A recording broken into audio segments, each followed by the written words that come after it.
formação. E vamos falar, na minha opinião, dos temas mais importantes no momento da educação, que é, afinal, qual é o papel da escola? Hoje se fala muito na mídia, na política, de verbas, se fala muito de políticas públicas, se fala muito das novas tecnologias, se fala muito se vai descentralizar a educação, se vai centralizar. Questões importantíssimas, obviamente, mas eu penso que nunca se chega no ponto zero da educação, que é, afinal, quem é o sujeito da educação? Quem é a pessoa que os professores têm que educar? Enquanto isso não for resgatado, tá se costurando sem linha, está se perdendo tempo, porque afinal não se chega no núcleo do problema, que é educar pessoas humanas. Esse é o objetivo desse meu curso, que irei dar aqui no Brasil Paralelo com muita alegria, com muita ansiedade, porque eu estava louco para que muitos brasileiros escutassem algumas verdades que foram esquecidas. Sabem por quê? Porque a universidade não quer ensinar isto. Não vamos aqui aprofundar nesse nosso curso desses motivos ideológicos, por que se chegou nisso, porque não é o foco das minhas aulas desse nosso curso, mas quero que vocês saibam que houve sim, de forma intencional, um projeto de destruir a pessoa humana. E eles conseguiram. Hoje ninguém mais sabe, afinal, a quem eu tenho que ensinar. Então, eu vou tentar, com esse meu curso, ao longo dessas 5 aulas, resgatar um pouco esses conceitos para que, aos poucos, vão entrando nas escolas quem é, afinal, a pessoa humana, esse sujeito da educação. E quero que vocês saibam que o primeiro passo para as pessoas entenderem isto é que as pessoas são formadas por 3 grandes motores: inteligência, vontade e afetividade. Esses 3 motores que eu gosto de comparar a uma aeronave, elas estão precisando ser, em primeiro lugar, consertadas individualmente. Os 3 motores estão desincronizados, falta de sincronia, um puxa para a esquerda, um falta para a direita, o do meio está quase parando. E o papel hoje de um professor é consertar esses motores, de forma que eles puxem todos para frente e, ao mesmo tempo, estejam sincronizados. E quem faz esse trabalho de sincronização? O papel das virtudes na escola. Eu sou um especialista nessa matéria, foi o meu tema de doutorado na UFRJ. Para quem não sabe, João Malheiro é um educador que está na área há mais de 30 anos, quase 40 anos, e que desde o começo ele se focou num único tema: as virtudes na educação. Por que ensinar virtudes na escola? É isso que eu vou desenvolver ao longo desse curso, para as pessoas percebam que são elas que vão consertar e sincronizar e aperfeiçoar esses motores que tornam a pessoa humana viva. A criança vai conseguir aprender de forma natural, de forma, mais humana. Porque pense, qual é o grande problema hoje de um professor em sala de aula? É ver crianças que não querem nada. Portanto, a potência da vontade está parada. O que nós vemos hoje em sala de aula? Que crianças sem menor interesse, desmotivadas. A afetividade está parada. O que nós vemos hoje? Crianças que não conseguem estar atentas, déficit de atenção, que cresceu nos últimos 30 anos, no índice 2%, que havia ao longo de toda a história da medicina. Crianças numa escola, 2% têm déficit de atenção. Hoje os médicos estão nos dizendo que há entre 15% a 20% de crianças com déficit de atenção. Espera aí, em 30 anos, o que é que aconteceu que as nossas crianças ficaram com esse déficit de atenção? Foi justamente um problema educacional grave na nossa força de vontade, que é fruto da nossa inteligência debilitada. A força de vontade, também chamada de vontade prática, inteligência prática, razão prática, tem vários nomes que os filósofos costumam dar. Saibam que a nossa A razão prática está fraca por causa da pouca educação das virtudes, pouca virtude na inteligência, que manda a mensagem para a vontade prática, para a nossa razão prática, perdão, e aí a razão prática é responsável pela atenção. Quando eu entro numa sala de aula, qualquer curso que eu tenha que participar, a minha razão prática é que me leva a estar assim, ó, eu quero aprender, eu estou interessado, é ela que comanda esses motores na aprendizagem. Quando não há educação nas virtudes, a vontade fica adormecida, a razão prática fica sem apetência, sem apetite. Então, obviamente, a criança não vai estar atenta. Não é um problema tão neuronal, como as pessoas pensam, não é um problema de retamina, ritalina, como é esse remédio que as pessoas tomam. Não, não é um remédio que vai resolver, é um problema de virtude. O remédio é virtude, não é a química que vai resolver o problema. Então, quero que os senhores pais que me assistem, as pessoas que estão nos acompanhando nesse curso, saibam que o grande objetivo hoje da escola é introduzir esse aprendizado das virtudes para que consigam, de fato, que esses motores das crianças fiquem funcionando normalmente, então a aprendizagem seja mais gostosa, seja mais motivadora e seja mais natural. Então, esse o meu grande objetivo nesse curso. Agora, nesse meu doutorado que eu falava, descobri uma coisa também muito interessante, que quando um professor também está motivado a ensinar essa virtude no meio da sua prática de matemática, de história, de geografia, quando ele se sente que ele não pode ser só um professor instrutor, mas um professor formador, e usa a sua matéria de matemática, de português, de história, de geografia, para ensinar essa virtude, que talvez seja o fim da educação. Então, é óbvio, né, que esse professor se sente mais motivado na sua prática. Uma das coisas que dá mais motivação, isso comprovei no meu doutorado, nas minhas pesquisas em várias escolas que eu fiz pelo Brasil, o que eu percebi que torna um professor mais motivado é que ele entra em sala de aula não só para ensinar o conteúdo da sua disciplina, isso é uma prática que logo ele cansa, vira uma rotina.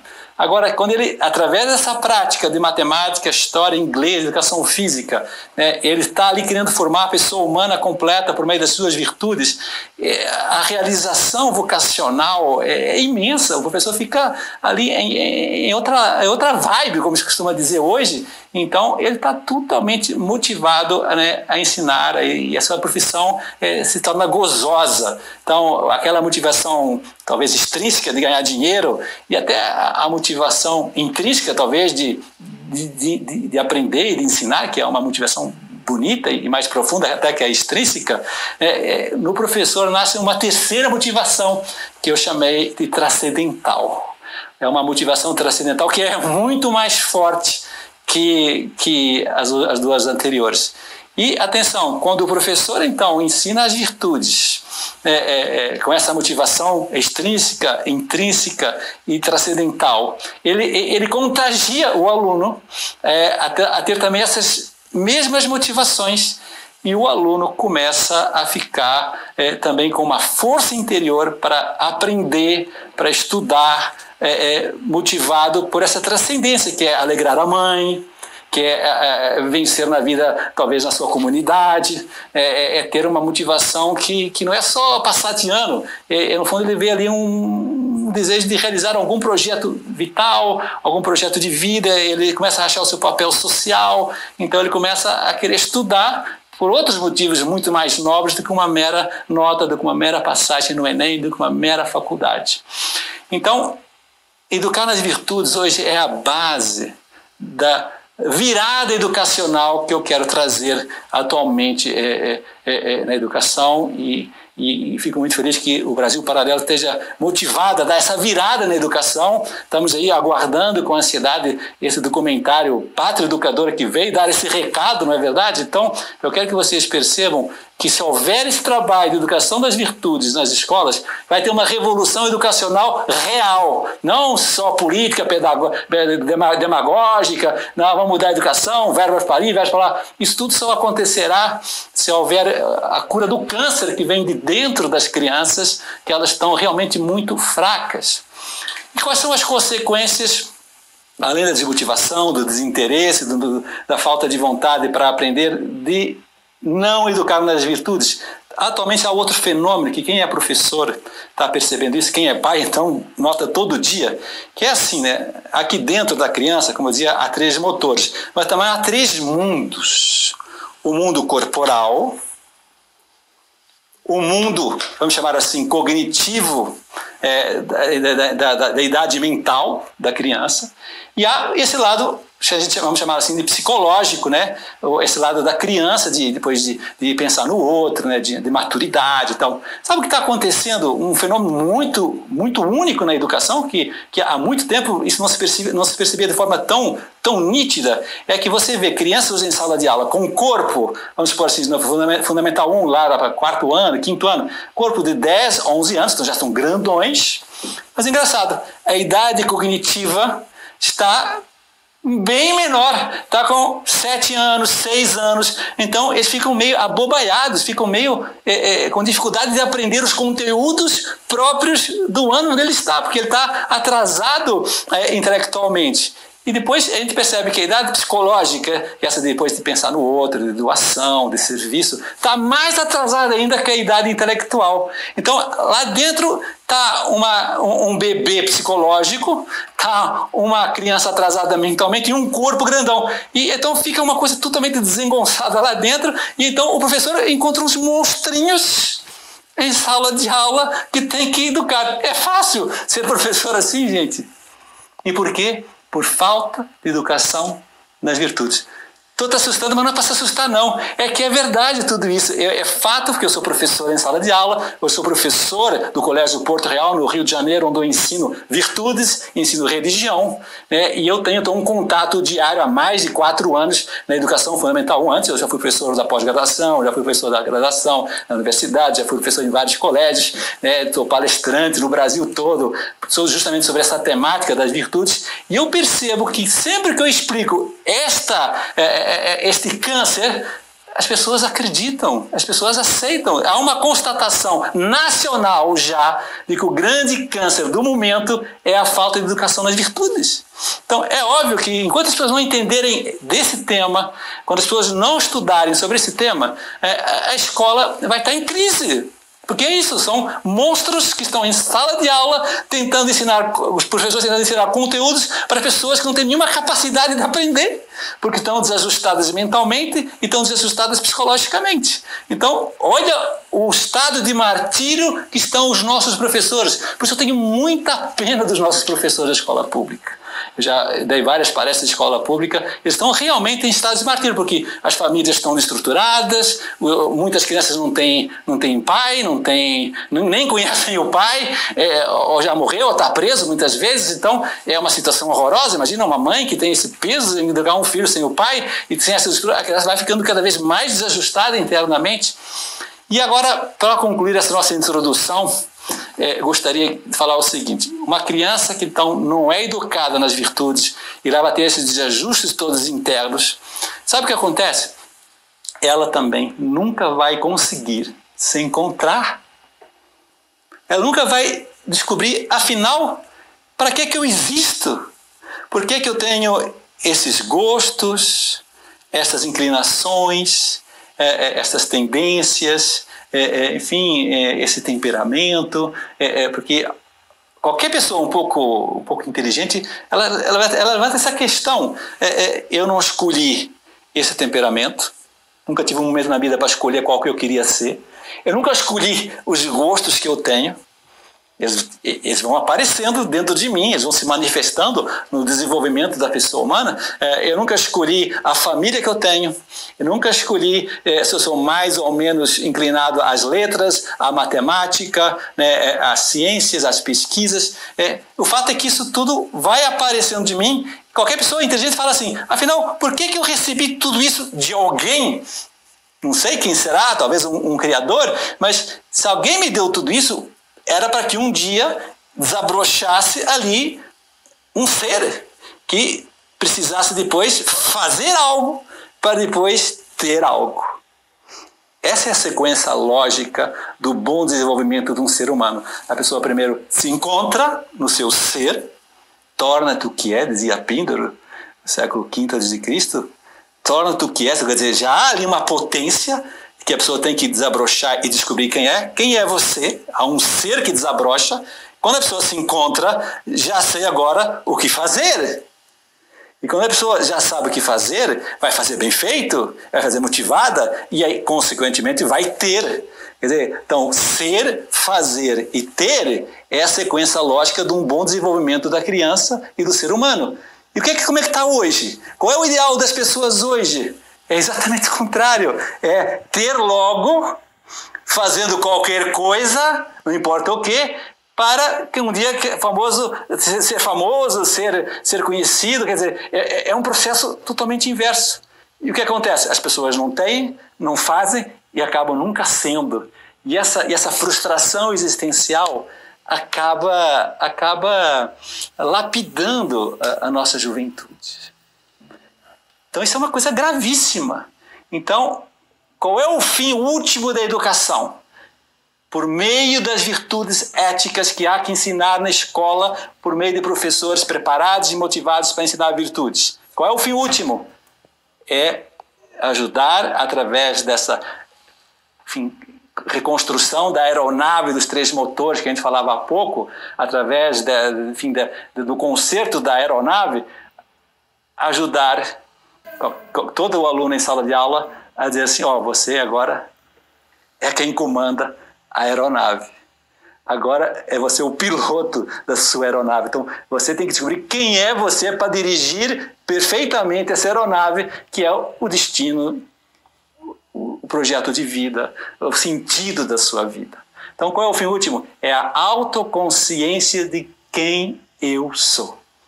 Quando você alcança esse ser, que tem que ser alcançado no final do ensino médio, e é justamente nessa idade importante que a pessoa tem que escolher a universidade, a faculdade, e depois já pensar no seu futuro, no seu projeto de família, projeto social, afinal, qual vai ser o meu destino. Quando a pessoa consegue se encontrar no final do ensino médio, então ele faz uma escolha acertada, então essa pessoa vai ter um sucesso imenso na vida, a pessoa vai ser feliz, a pessoa vai estar realizada, porque está realizando o projeto que foi pensado para ela desde toda a eternidade. Agora, vocês sabem qual é o índice hoje de pessoas que chegam nesse conhecimento no final do ensino médio? 20%. 20%, os motivos são vários aqui, a gente não vai levantar, conseguem chegar no ensino médio se encontrando, fazem escolhas acertadas e têm sucesso. 80% no dia da inscrição do Enem não sabe o que quer. É um fracasso educacional evidente. Como é que você fala, a gente pergunta, como é que você tem tanta certeza do que você fala? Como é que você fala com tanta convicção que tem que trazer a educação da virtude de novo para a escola? Por que você está convencido disso? Eu falo, é só ver o que acontece hoje em todas as escolas do Brasil, em todas as escolas do Brasil particulares, as melhores escolas particulares do Brasil. Pergunte lá para os diretores dessas escolas se os seus alunos sabem o que eles querem na vida. E não sabem. Então estão em dúvida entre engenharia, medicina, entre psicologia e marketing. Então uns não sabem nenhuma opção. Então é óbvio que uma pessoa que esteja assim, ela vai com uma probabilidade imensa de fracassar logo no primeiro ano da universidade. Você sabe qual é o índice que a UFRJ me dá da evasão do primeiro ano? 50% larga a universidade. É óbvio, o cara chutou, não sabia o que fazer, inventou qualquer coisa e logo nas primeiras práticas e experiências universitárias a pessoa decepciona e então não quer continuar. Então, depois alguns continuam no segundo ano e desistem. E tem gente que desiste até o 4º ano, acredite. Por quê? Porque já depois de 4 anos na universidade, ela amadurece, Aquilo que devia ter amadurecido lá atrás, amadurece depois atrasado, 4, 5 anos atrasada. Então, aí sim a pessoa finalmente se encontra e escolhe a carreira acertadamente. Não é comum hoje ver muitos estudantes universitários fazerem uma nova faculdade depois que se formam. Justamente mostra mais uma vez esse atraso educativo nas escolas. Então, agora a gente já consegue entender o que é escola. Então, a gente agora pode entrar direto no tema da nossa primeira aula. Afinal, qual é o conceito de escola? Afinal, como é que você define uma escola? Afinal, qual é o papel da escola? Então, olha, eu defino uma definição que não é minha, trago de um pensador espanhol que eu acompanho e me identifico perfeitamente, chama-se David Isaacs, um educador brilhante da Espanha, na Universidade de Navarra, Pamplona, na Espanha, cidade de Pamplona. Ele diz assim: a escola é um projeto comum de melhora integral de pais, professores, funcionários e, em último lugar, alunos. Isso é uma escola. Há um projeto de melhora dos pais. Melhora em que aspecto? Em todos. Os pais têm que continuar melhorando, têm que continuar aprendendo a ser bons pais. Qual é o grande problema da educação hoje? Os pais não sabem ser pais. Os pais não sabem educar corretamente seus filhos. Então, é óbvio que um pai que não sabe ser pai, que não está se esforçando para ser um bom pai, uma boa mãe, o seu filho vai trazer depois graves deficiências dentro de uma sala de aula. Então, uma escola que quer que os alunos, lá no final, aprendam bem, ela tem que enxergar que tem que haver uma formação de pais obrigatória, porque é um projeto comum de melhora integral. Portanto, a inteligência, a vontade e a afetividade dos pais tem que continuar melhorando ao longo do seu caminhar, por meio das virtudes, para que, sendo um bom pai e uma boa mãe, consiga depois educar muito bem o seu filho e haja a mesma linguagem educativa na família e na escola. Enquanto não houver essa fusão novamente, que havia antigamente, família e escola aliadas, buscando os mesmos ideais, os mesmos valores, as mesmas virtudes, e todos praticando as mesmas práticas éticas, tanto na família quanto na escola, enquanto não houver essa mesma linguagem, a criança vai ficar muito perdida, porque ela vai falar assim: peraí, quem é que está certo? Meu pai fala que pode ver televisão a hora que quer. E na escola, se é uma boa escola, se é focada na educação das virtudes, vai dizer: não, criança, você só pode assistir 40 minutos por dia, dos 0 aos 6 anos. E dos 6 aos 11, 2 horas por dia. Você sabe qual é a média do Brasil atualmente em exposição tecnológica das crianças, segundo pesquisas recentes? Está entre 5 a 6 horas por dia. Como é que uma criança que assiste televisão, internet, jogos, videogame, tablet, celular dos pais, 5, 6 horas por dia, vai ter a capacidade de aprendizagem mínima necessária numa sala de aula? Impossível. Mas por que esse furo? Porque, obviamente, os pais não aprenderam sobre isto, não sabem nada sobre isto. Então, os pais que não estão preocupados em educar corretamente os seus filhos, os professores estão com muita dificuldade depois de ensinar em sala de aula, porque há um descompasso ali, não há a mesma sintonia de ensino e aprendizagem. Então, é óbvio que essas pessoas, esses protagonistas que são os pais, vão ficar com muita dificuldade. Por isso, é muito importante que a escola aprenda isto. Eu tenho que formar os pais.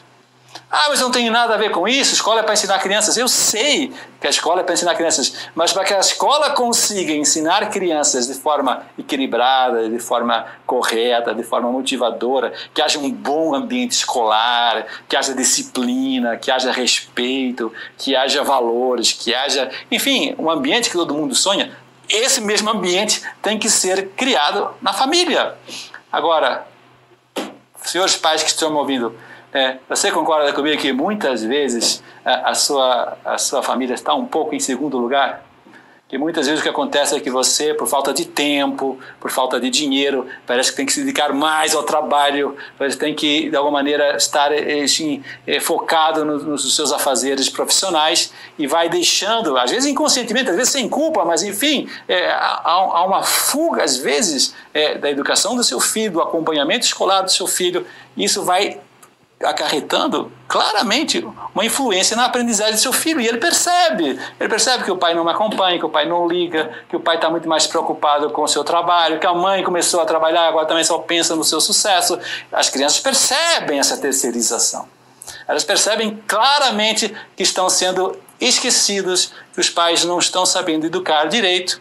E depois, quando os pais meio que acordam para esse fenômeno, acontece muito hoje, há um sentimento de culpa, há um sentimento de pena, há um sentimento de que precisa compensar de alguma maneira. E o que é que eles fazem? Então, enchem as crianças de guloseimas, de brinquedos, de festas, de Disneys, de roupa, do que for, para dizer que está sendo uma boa mãe porque está pagando tudo aquilo que o trabalho pode trazer. Então, esse é o grande dilema do momento. Isso tudo, gente, é falta de formação. Os pais não enxergaram que o papel deles é formá-los adequadamente em todos esses âmbitos intelectuais, volitivos e afetivos. Você sabe o que quer dizer a palavra educar? Vem do latim educere, esse prefixo ex, que significa para fora, e ducere quer dizer conduzir, levar a criança para fora do seu egoísmo, para fora da sua bolha, como eu gosto tanto de chamar. Educar uma criança é pegá-la na mão, tirá-la da sua bolha do egoísmo, sai da sua bolha e vem para fora, porque lá fora é onde você vai se encontrar e vai realizar o seu projeto de vida. Isso quem faz, em primeiríssimo lugar, são os pais. E depois, com a ajuda dos professores, todo o ambiente escolar. Mas reparem, se os pais não estiverem puxando a criança para fora, porque estão perto, porque estão juntos, porque estão acompanhando, os professores não conseguem, eles tentam puxar a criança para fora da sua bolha e as crianças não querem ficar na sua bolha, querem ficar lá no seu conforto, nos seus mimos, querem atrasar esse desenvolvimento da sua vida e do seu processo intelectual, volitivo e afetivo. Então, outro fenômeno que está acontecendo atualmente, fruto desse atraso, desse conduzir as crianças para fora dela, é um atraso na adolescência. Um problema gravíssimo. Já tem livros publicados, Tony Anatrella, um psiquiatra francês, que é muito, muito conhecido na Europa, já lançou há algum tempo esse livro, Adolescência até os 33. Por quê? Porque efetivamente é o que está se comprovando socialmente. As pessoas estão adiando esse desenvolvimento da identidade, de se encontrarem, estão atrasando depois todo esse desenvolvimento de partir para o mundo para realizar o seu projeto social, motivados porque se encontraram, já tem um sentido. Está tudo sendo atrasado. Então, por quê? Porque querem ficar na bolha, porque estão com medo de sair da bolha, porque os pais não estão ajudando a tirá-las da bolha. E muitos pais egoisticamente querem que as crianças fiquem na bolha mesmo, querem estender essa vida infantil para que, de alguma maneira, possam curtir mais os seus filhos. Já tive que responder a essas perguntas várias vezes em congressos, em palestras, em escolas. Qual era o problema da mãe querer que o filho ficasse da saia dela até os 15 anos? Me perguntaram isso. Minha senhora, o problema é que o seu filho vai ser uma ameba, o senhor vai ser uma pessoa muito fraca, muito insegura, muito triste, porque ela não vai realizar o seu projeto vital e quando acordar para a vida já é tarde e vai estar incapacitada de fazer algum projeto, alguma missão, uma realização. A sua autorrealização está condenada para uma mãe que educou o filho de forma egoísta assim. Então, quero que vocês percebam que essa falta de trabalho educativo, sério, profissional dos pais, que é conduzir essas crianças para fora da bolha, está atrasando a adolescência. Então, tem crianças que ficam até 12, 15 anos ainda com a cabeça totalmente infantilizados. E sabe como é que a gente percebe isso? Quando chega essa idade do ensino médio, que a gente falava há pouco, tem que tomar decisões, escolhas acertadas na universidade, etc., elas ainda não se encontraram, porque na verdade estão hiper imaturas, porque estão hiper inconscientes de quem elas são. Você conversa com elas não caiu ainda na ficha que ela já está com 15 anos, que ela já tem que tomar decisão. Elas, inclusive, tem crises de choro, tem crises de raiva, tem crises de desespero, porque elas percebem esse desajuste. Caramba, eu me sinto ainda um bebê, eu estou indo medo de escolher e aí não quero escolher e ficar atrasando. Então essa consequência, sabe qual é o que acontece? É a chamada adolescência agressiva. A criança começa a ficar agressiva. Sabe essa idade dos 15, 16 anos, que a criança começa a bater na mãe, começa a criar um clima horrível aí na casa, fica sozinho no quarto, fica sozinho no computador. Toda aquela agressividade que ela está demonstrando está simplesmente dando o seguinte recado para os pais: vocês não perceberam que eu sou incapaz de fazer alguma coisa? Vocês não perceberam que eu estou atrasada e não sei o que eu quero da vida? Vocês não perceberam? E aí, isso gera uma revolta, esse atraso na adolescência, e muitas vezes, sabe o que acontece? É uma outra fase perigosíssima que está acontecendo hoje de forma muito clara. A gente acabou de passar o carnaval e viu esse fenômeno acontecer direto, e muitos pais me mandaram essas perguntas.